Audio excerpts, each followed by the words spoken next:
Hello mga mare ko, welcome sa aming mini vlog.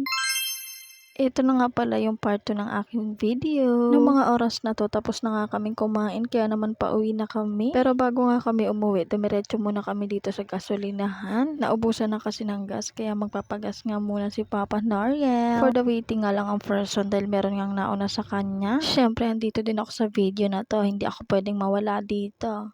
Huy, sino ka dyan? Siyempre kung nandito ako, andito din ang batang makulit na masaya at nasunod ang gusto. Kita nyo naman, napaka-hyper na naman nga niya dahil busog na naman. Eto nga at pauwi na nga kami dahil tapos na nga magpagas si Papa Noriel. Eto nga ang bata at happy na siya dahil nakakain na nga siya sa Jollibee. Lagi naman siya kumakain ng Jollibee. Yun nga lang, order nga lang ng order yung papa niya. Kaya hindi nga niya nakikita sa Jollibee. Eto nga at nakauwi na nga kami at syempre hindi siya pwedeng hindi manggugulo. Eto na kasi yung lagi niyang routine ang manggulo dito sa mga kuya at atin niya. May ginagawa nga yung kuya Siljan niya at ayan, syempre manggugulo siya. For the kulit-kulit nga ang person for today's video. Syempre magaganda-gandahan naman ang mari nyo. Huy, sino ka dyan, Mima? Wala lang, wala kasi ako magawa kaya ayan, for the video nga lang ang person. O diba, kung ano-ano na lang ang naiisip gawin, natawa na lang sa ginawa niya. At maya-maya nga, naisipan ko na nga maglatag. Syempre gabi na ng mga oras na to, kaya naman for the latag na nga ang person. Pero bago nga ako maglatag, ay pinagpag ko nga muna tong higaan namin. Dami kasing alikabok, kaya naman for the pagpag nga ang person. Para pag humiga nga ang baby Elise ay,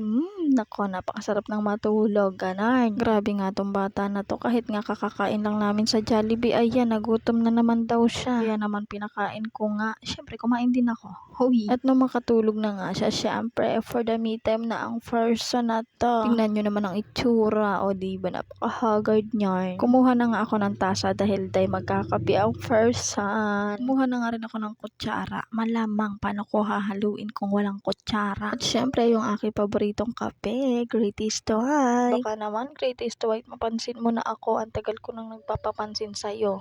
Huy, charot lang.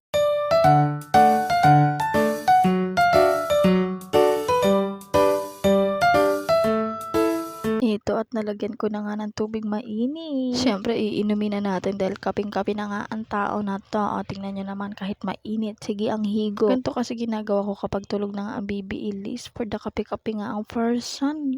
Sarap yarn. At yun lang. Bye.